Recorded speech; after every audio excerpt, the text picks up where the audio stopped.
Welcome to the Denton Vibe with Diva Girl Ellie, powered in part by Classic of Denton.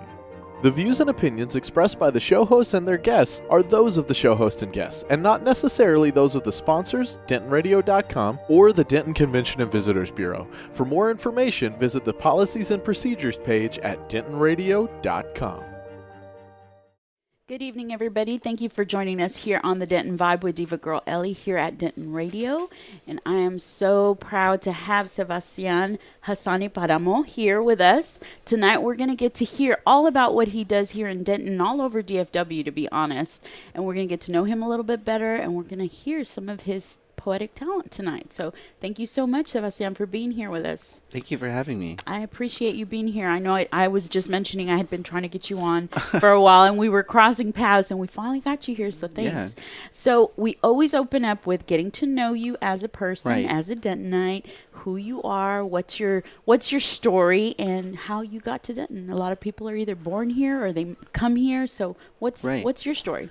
So my story is I was born in Dallas, and my parents were both immigrants from Mexico. They came, they happened to meet in Dallas. They're both from the state of Guanajuato. They happened to meet, I think, in a Christmas party. Oh, interesting. Very festive. And so I was born in Dallas and raised in Richardson and Garland. So I went to high school in Garland, North Garland High School. And the first time I actually came to Denton was as an undergraduate. I knew I wanted to study creative writing, and I only applied to really two schools because my parents didn't go to college, and I didn't have much guidance there. But I applied to SUNY Binghamton in New York, and University of North Texas, right around here, and I applied because I knew at an early age that I wanted to study creative writing, and both of those schools were interesting. But my parents wouldn't let me go to New York, so they weren't going to let you go anywhere that far. So I ended up at UNT, and I ended up really liking UNT immediately, so much that after I was living in New York doing my MFA in creative writing, I decided to apply to a lot of Texas schools for my PhD in creative writing. Wow. Yeah. And UNT was one of the ones that accepted me, and I thought I already had a good time here, and I knew a lot of folks here doing great things, so decided to come back, and now I've been here for about 5 years. Wow. A lot of people leave and come back. They leave and come back. It's the trend. Everybody they think they want to leave, and they end up coming back. It's just Denton has its claws in everybody. Actually, it has its in our hearts, honestly, because we all love Denton.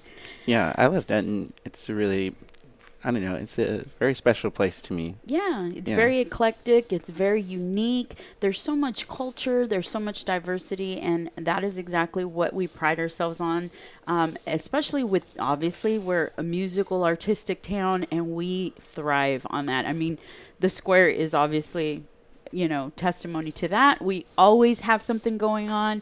But so you came back to Denton and your creative writing. How did you, you said early on you knew right away. How did you know? Because when I was a kid, I was writing poetry too. But for me, it was just, daydreaming. Was it the same thing for you? Was it different for you? Or were you, some people are hardcore and they're just like, I wrote journals and journals and journals. Right. Well, I think I guess I always had a very wild and active imagination. My brother and I would always come up with stories. I remember as a kid drawing my own comic books. Oh, and cool. I remember I wrote my first short story when I was in 6th grade. Wow. And one of the first poems I memorized was The Tiger by William Blake. Became a very quick classic for me.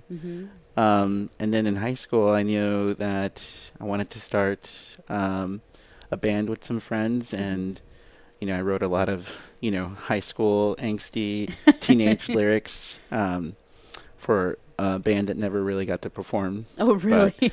But I was in a band, but I didn't. It wasn't my band. Yeah. But I was just backup guitar. Yeah. But yeah, I knew very early on, and I think actually one of the first creative writing classes I had was actually in high school. I was very fortunate that they offered that, and that they had a high school literary magazine, and my creative writing teacher was actually a blind woman, and we would write our pieces in class. We would do a lot of in-class writing, and because we weren't writing in Braille, she would ask us to come to her desk and read our work to her. Oh, wow. Yeah.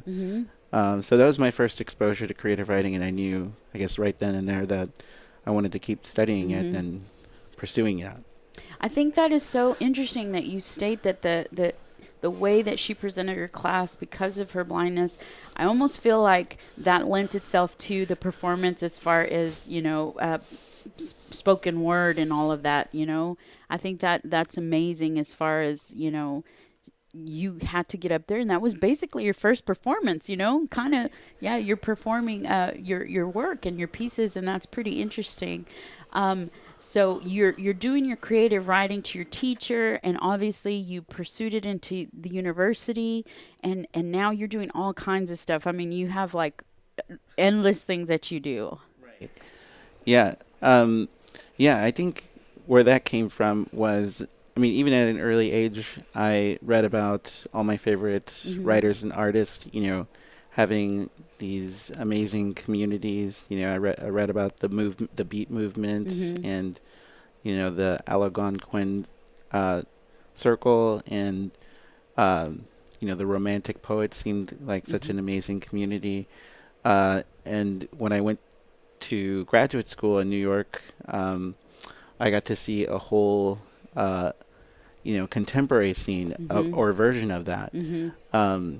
I did my MFA at Sarah Lawrence College, and I met a lot of amazing, incredible mentors there, and I was just a half-hour train ride from New York City, and I could go to these amazing, incredible poetry events, almost every night of the week. I couldn't afford to go all the time, but I would go at least, 2 or 3 times a month, and see all my favorite writers that were still, that were writing then and there. And because before that, my exposure was just, a lot of dead writers, and so it was an incredible thing to see, writers that were, my contemporaries, writers that I could aspire to.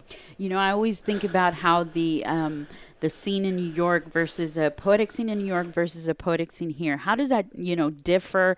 Is it really like the movies? Because I've seen a couple of movies where they make the poetic scene in New York seem so super cool. It's so different. Yeah, there is a bit of a romantic view that I think I had, but then, the reality of it was that it was a bit competitive. It was overwhelming, but I still loved it. And but at the same time, I think, as a young writer trying to make it in New York and trying to afford to live in New York, it was a bit discouraging. But I had plans to come back to Texas or to pursue a PhD, and that brought me back to Texas. And when I first moved back to Dallas, I wasn't yet applying to PhDs. But this was back in 2014, and that's when I moved back to the Dallas area, and there was an amazing DIY scene happening at that time, and I was so in love with the poetry scene or the writing scene in New York that I wanted to find it in Dallas. And I found one of the first DIY scenes I found was 2 bronze doors. It was there was this reading series, or this venue space that was managed by Chris George, who has also performed at some Spiderweb Salon shows. And I partnered up with Robert Torres, who also used to do poetry events here, and we started the Pegasus Reading Series in 2014. And it was a really cool space. They had art shows, music shows, reading events, and around that time, the first independent bookstore, the Well Detectives, opened up in Dallas. And then, shortly after that, we had Deep Vellum Books and Terabang Books.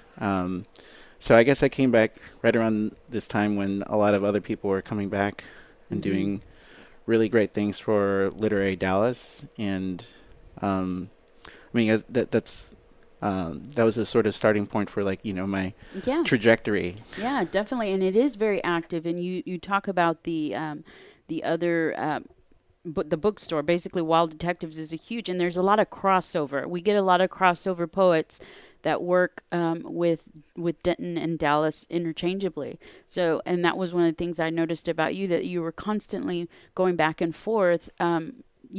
Spreading that poetic talent. And so I always find it amazing because I have a lot of friends in the poetic scene. I have Ophelia Faz, and I have Alejandra. I have Alejandra Ramos Gomez, and there's just a lot of people that lend themselves to the poetic scene, and they're always giving of their talent for so many events. And so I always find it very fascinating. And Wild Detectives is a cool place too. I really Right. like that place. And Bishop Arts is a really neat place, and they just opened up another poet. Oh, yes. Yes, I haven't. Have you been?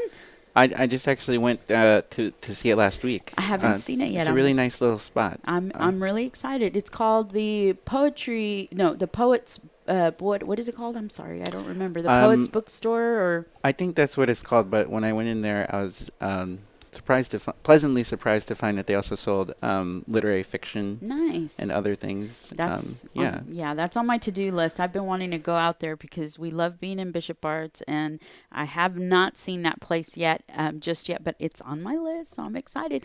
So I would really love it if you would share some of your work or a piece of your work with us Sure. tonight to give us a taste of what your poetry's like. Yeah. So this is actually. I'll start with this poem that was posted last week. I had a poem. I was the poem of the week Nice. for the Missouri Review. Very cool. And this is the poem they published it's called the Laundromat Saint. Okay. The way mother folded my clothes. What did I learn? I still don't know what I'm doing. My hands could never be as good. 8 years old, I'm with Mom at our laundromat. A handful of quarters to keep us busy. A gumball machine, a knob that turns, a Snickers bar, a can of store-brand root beer, a little wrestler in his tiny plastic dome. I pat my pockets for a prayer card from my mother. It lives there. Today, a man in the rear works evenings while I thumb prayers, coins, and sink into rhythm. His hands chisel and chisel little curls off slabs of wood. Mother of God, the man carves saints into this shape. Guadalupe, Lupe, Guadalupe. I hum with care while he works endlessly. He blows the sawdust away. I've been waiting for my mother's hands to fold me all along. Nice. It's so interesting to see how people have an alter ego when they perform. I know when I get on stage, I'm very outgoing, but when I get on stage, I have the opposite effect on myself. Right. I get really shy. I turn into just a ball of nerves. And other people I really admire how people just deliver, and they're dynamic when they deliver their poetry. And so I'm like, that's what I want to do. I want to aspire to be so profoundly confident out on stage, and I think I'm working on it. So Right. So would you be willing to read another one right off the bat? Yeah, sure. This is a newer poem that I was working on more recently. Nice. I've been working on a manuscript that I'm sending out. It's called Where We Split, and has to do with a lot of the themes that I guess you could hear in the first poem I read, which has to do with being a first class or a first generation Mexican American, and the son of working class parents. But it also has to do with family and sibling relationships, and this one is more about sibling relationships. Nice. This is called Blood and Breath. Somewhere, years ago, I ate dirt. Somehow, I forgot this dark. I forgot beginnings. Who recalls the earth's birth? Years go on. We become ruins, dust, Oblivion. The first brother's wisdom was to kill, soil the ground with blood. First breath taken. Is this blood a curse? I ate it. When it rains, I pray it will wash off. But the sun continues to rise, and stories return and return us to dirt. We squint at the familiar, unfamiliar. How does the animal kingdom know what is right and wrong? What is north and south? Do worms know the light? What would it be like to feed like one? Know nothing but the drain of rain. How was I once a boy fighting like birds over who could kill the snake? My brother did it with a small stone. Once, after a storm, I stepped on the sidewalk. The blood of worms went unnoticed until I bent down and watched nature ravage its body. I'll die like that one day, or soon. Pass like years, like nothing was ever there. What am I capable of, dear brother? All I know is we are here, loving and forgetting until one of us dies by chance. I must risk it all then, so I can make some small impression, like the first brothers who were or were not there. Some sorry, storied breath, whispering dust to cosmic winds. Man, that is some strong stuff. So I want to talk about your style. What would you describe your poetic style as? Um, I would say I'm interested in telling stories, Mm-hmm. kind of like narrative, but I'm also interested in, going beyond the Mm-hmm. story, Mm-hmm. kind of like, lyrical poems. Mm-hmm. And a lot of my inspiration comes from, some poets that I love that Mm-hmm. write about similar issues, like Philip Levine. He was a working class poet in Detroit. He was a former poet laureate of the U.S. And he has these very sort of physical poems writing about, people's everyday Mm-hmm. lives. And another poet that was deeply influential to me was Eduardo C. Corral. Mm-hmm. He wrote this book called Slow Lightning. It won the Younger series, and he was writing about also, being first generation son Mm-hmm. of immigrants in Arizona. Um, so I could deeply identify with some of the things that he was writing about, and so I would say, those are two poets that I sort of aspire to Mm-hmm. kind of, or I guess I could trace my lineage Mm-hmm. from, in a way. They heavily influence your style Yeah. and your. Now, another thing I wanted to talk about was there's so many people that have such a passion for poetry and they do not know where to start. So I would really like to talk about what kind of tools or basic tools you could verbally give out to people who are starting out to say, okay, what would your word of advice be to them? Because obviously, we hear a lot of people do poetry and, we don't want to discourage, but encourage those that are new to the scene. And, we have challenges and we need to accept those challenges and just surpass and, stage fright right here. I was stage fright person. You get over those things. But what kind of advice would you give someone who is, very, very passionate about their poetry and don't know where to start? I would say it's one of the most important things a writer could have available to them is, the ability to listen, to pause and take stock of, where you are and where you come from. Mm-hmm. And sometimes, we don't pause enough to listen. And a lot of times because I've taught, all kinds of students from like first graders to, seniors that were refugees from, Bhutan, Mm-hmm. and one of the things that that students always struggle with is knowing that they have the capacity to do these things, to listen, and that they actually do have things to say. Mm-hmm.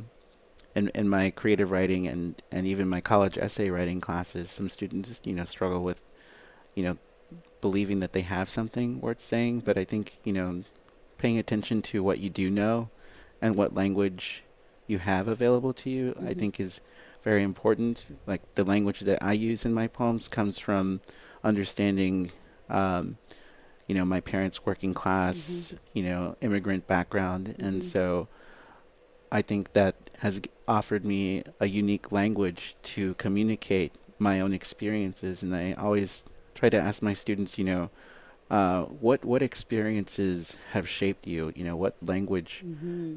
has it given you? Because if I'm, the son of a construction worker, he has given me the language of construction, Mm-hmm. building, which I think is very fitting for me as someone who wants to, pursue the art of making things. Mm-hmm. And that's so interesting that you basically are encouraging them not only to think outside of the box of who they are, but you're actually helping them find their voice because, like you said, a lot of them are challenged with that. And I feel, arts, music, and poetry are so therapeutic for the soul. I say it all the time. It is when somebody can tap into that, it is so rewarding on so many levels. And then to be able to tell a story that's valid and that is relatable, and to let people know, for one, you're not alone. There is someone out there that is similar to you, or people need to be able to relate to you if they don't know or live that life. It's a way to connect with other people. And so it's very important to tell those stories of your family background and give those students the voice to move forward. And hey, this is you, this is who you are, tell us your story. Because I know a lot of people struggle. They're like, what do I write about? Right. And I mean, I've been there. I'm like, what do I write about? And you have to pull. So speaking of pulling the story out of you or the poem out of you, a lot of people have asked me, how do you write poetry? I'm like, you got to pull it out of you. You have to feel the emotions. You have a story to tell, and some things come very easily, and some things take a little bit, longer to find the dynamic, the emotion. How do you write, basically? And I know that's such a weird question, Right. but it's like, how do you trigger all of that to spill out on paper or however you do that? I would say for me, writing is. I mean, it's not easy. It's always going to be kind of hard, especially if you want to, push yourself to be the best craftsperson that you Mm-hmm. can be. Because I would say poetry and writing are a craft, like a trade, Mm-hmm. which is something that I've been thinking a lot about. Thinking about, other people that make things. Like Mm-hmm. my father who, works in construction and has shown me that he can make a wooden table. It's Mm-hmm. like it's an art, right? It Mm-hmm. takes a lot of skill, but like any skill, it does require a bit of failure. And I think that's also another thing that you know gives young writers pause, Mm-hmm. and that you want it to be perfect from the get-go, but it Mm-hmm. takes a lot of time to sort of finesse and craft your experience and understand your experience. Because I mean, there are moments when I write and I don't always understand or realize where I'm going, Mm-hmm. and so sometimes I put that away, and Mm-hmm. then I look at it and then I start to see new things, and I revise and make it say it better. Mm-hmm. And I would say I'm a slow writer. I'm always revising or constantly sort of obsessing and thinking about a way to say something better, Mm-hmm. um, and to make my craft better. Mm-hmm. So, It's always interesting to hear that because I know there's people who just write it and let it go.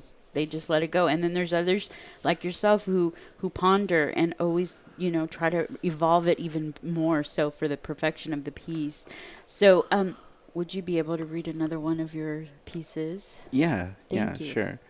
Um, yeah, this one is actually. I think speaking of I've spoken a lot about my father, and this Mm-hmm. is a poem um, that was inspired by him. This is called "Self-Portrait as My Father, the Roofer." Nice. I work hard heat into a home. Then, when everything is done and dark, I lie flat and can't help but think of those who named the stars. Because there was once a city I fled. It lived in my brow while I crossed the Rio and stared at the Big Dipper. The past talked to me, and stars read like a possible world, a legend on the map waiting to be found, always there, guiding. Now this unbearable sky tars my roof, the cooler of beers, the hours waged, the meals brought to a table with calloused hands. These led to my first love, a blue-green Chevrolet truck. I will gift it to my son for nothing, because he earned it when he gave me a North Star. I will lead him by his hand to the flatbed and will look toward a swath of stars. We'll call it ours. We'll draw Orion, Ursa Major, and own the night. We'll lay our floor plans. We'll build a home over and over again until it feels solid enough to dust off our boots and walk inside. Nice. Thank you so much for sharing that. So if someone wanted to connect with you as far as some of the things that you're involved with, maybe they want to work with you, maybe they want you to perform, where would they find your work out on social media? Well, I'm on Twitter, Sebastian Páramo. I'm also, I have a website, sebastianparamo.com. You can also find me on Facebook. I'm always posting events there. You were mentioning that, I do a lot of events. And I will say that I even though I'm pursuing a PhD in creative writing, coming from a working class background, I always understand that, not everyone can, pursue a PhD or and that, because I'm doing it doesn't necessarily mean that everyone has to do it in order to pursue art. And when I'm doing my reading series, I always like to bring people with non-academic backgrounds, Yeah, definitely. It gives it opens up a whole other set of talents. So thank you for doing that, because I know a lot of people will feel like you said, they pause and they're like, I don't know if I belong here or not, but poetry, arts, it's universal. And thank you for encouraging everybody to step forward and share their talents. So Sebastian, thank you so much for being here with us tonight. Yeah. Thank you for sharing your pieces with thank us. you. I really appreciate it. You guys make sure to go out and check out his website. Find him on social media, connect with him for any of the projects that he's got going on. Stay tuned, because we actually do have a part 2 tonight, and so we will be sitting down with some more awesome guests, but we will see you in a little bit. Don't go anywhere. Thank you, Sebastian. We'll see you soon. Thank you. Bye-bye. Bye. Well, thank you for tuning in. We hope you enjoyed the show. We want to thank our partners and sponsors who made this show possible. And now stick around for a word from all of us here at Discover Denton. Do you love live music? If so, make Denton, Texas your next vacation. Find more information at discoverdenton.com.